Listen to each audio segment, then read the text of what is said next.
Dictation start होगी 3 second बाद। Start. Court ने कहा कि मुख्य गवाही के पूरा होने के बाद दिए गए लंबे स्थगन बचाव पक्ष को बीतते समय के साथ कई बार उन गवाहों पर प्रभावी होने में मदद करते हैं। इस मामले में एक गवाह ने अपनी मुख्य गवाही के दौरान घटना का जिक्र किया था, लेकिन कुछ दिनों के बाद क्रॉस एग्जामिनेशन में उसने कोर्ट के समक्ष की गई अपनी मुख्य गवाही के तथ्यों पर विवाद किया था। ट्रायल कोर्ट ने आरोपियों को दोषी करार दिया था। हाई कोर्ट ने अपील में उन्हें आजीवन कारावास की सज़ा सुनाई। पैरा। उनकी अपील को खारिज करते हुए सुप्रीम कोर्ट की पीठ ने कहा कि विनोद कुमार बनाम पंजाब सरकार 3 SCC 220 मामले में यह कोर्ट पहले से ही एक ऐसी स्थिति से निपट चुका है जहां एक गवाह अभियोजन पक्ष के बयान के अनुरूप गवाही देने के बाद पूरी तरह से मुकर गया था और ऐसा लंबे स्थगन की वजह से तिकड़म के कारण हुआ था। पैरा। कोर्ट ने कहा कि एक गवाह उस पार्टी के पक्ष में आगे भी गवाही दे सकता है जिसके पक्ष में उसने अपनी मुख्य गवाही दी है, जबकि बाद में वह विपरीत पक्ष के पक्ष में अपना विचार बदल सकता है।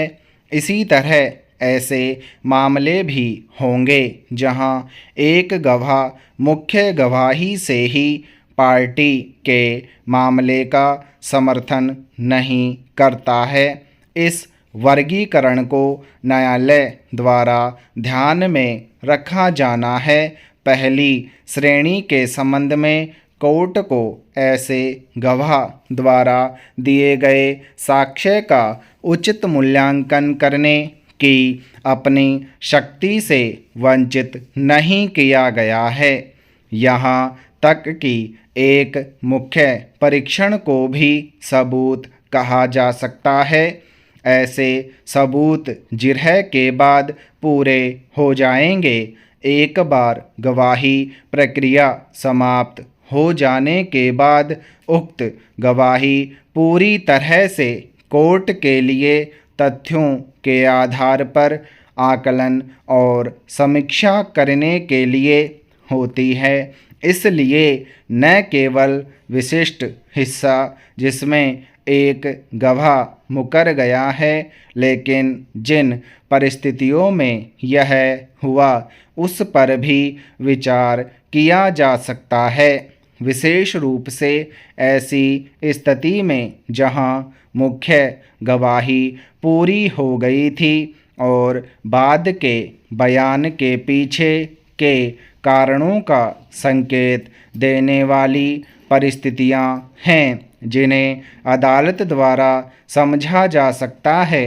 यह पूरी तरह से कोर्ट की शक्तियों के अधीन है कि जो मामला उसके सामने आया है उसका सही आकलन हो और सही निष्कर्ष दिया जाए। पैरा।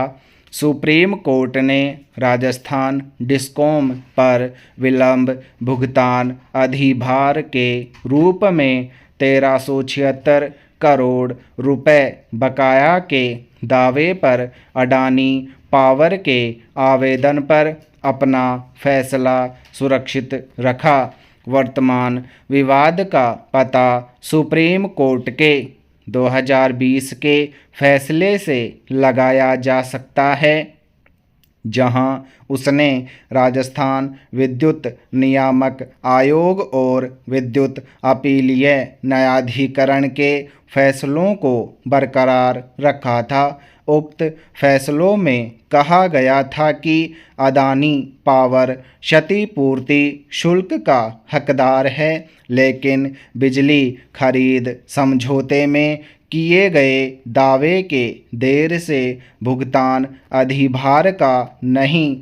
जस्टिस अनिरुद्ध बोस और जस्टिस पीवी संजय कुमार की खंडपीठ ने पहले के निर्देशों के बावजूद मामले को सूचीबद्ध नहीं करने के लिए अदालत की रजिस्ट्री को जांच का सामना करने के बाद आखिरकार इस सप्ताह अदानी पावर के आवेदन पर सुनवाई की। सीनियर एडवोकेट एएम सिंघवी ने कार्यवाही के दौरान आवेदक का प्रतिनिधित्व किया। पैरा, यह प्रक्रिया का दुरुपयोग है। उन्हें अपनी याचिका वापस लेने की अनुमति देना सार्वजनिक हित में नहीं होगा। राज्य से 1400 करोड़ रुपए निकालने की मांग की गई। वे सिर्फ इस अदालत से एक और आदेश लेना चाहते हैं, इसलिए उन्होंने यह शॉर्टकट अपनाया।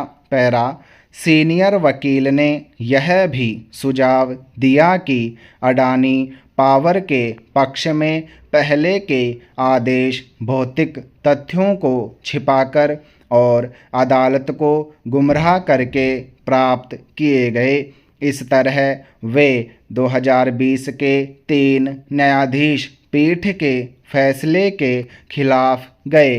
हालांकि इन आदेशों की सत्यता पर सवाल उठाने की कोशिश का सिंघवी ने विरोध किया, जिन्होंने कहा कि JVVNL औपचारिक पुनर्विचार दायर किए बिना अदालत के पहले के फैसलों की पुनर्विचार करने की कोशिश कर रहा है। उन्होंने यह भी तर्क दिया कि देर से भुगतान अधिभार का पहलू निचली न्यायाधिकरणों या सुप्रीम कोर्ट के समक्ष कभी भी विवाद में नहीं है। पैरा, सुप्रीम कोर्ट की 5 न्यायाधीशों की पीठ ने कलकत्ता हाई कोर्ट में असामान्य घटनाक्रम पर स्वतः संज्ञान लेने के बाद उस मामले में हाई कोर्ट के समक्ष सभी कार्यवाही पर रोक लगा दी, जहां एकल पीठ ने खंडपीठ द्वारा पारित स्थगन आदेश की अवहेलना की थी। न्यायालय ने कलकत्ता हाई कोर्ट के जज जस्टिस अभिजीत द्वारा पारित आदेश पर स्वतः संज्ञान लिया, जिसमें खंडपीठ के आदेश को नज़रअंदाज किया गया था। उक्त खंडपीठ ने पश्चिम में मेडिकल कॉलेजों में एडमिशन से संबंधित कथित अनियमितताओं की CBI जांच के एकल पीठ के आदेश पर रोक लगा दी थी। स्टॉप।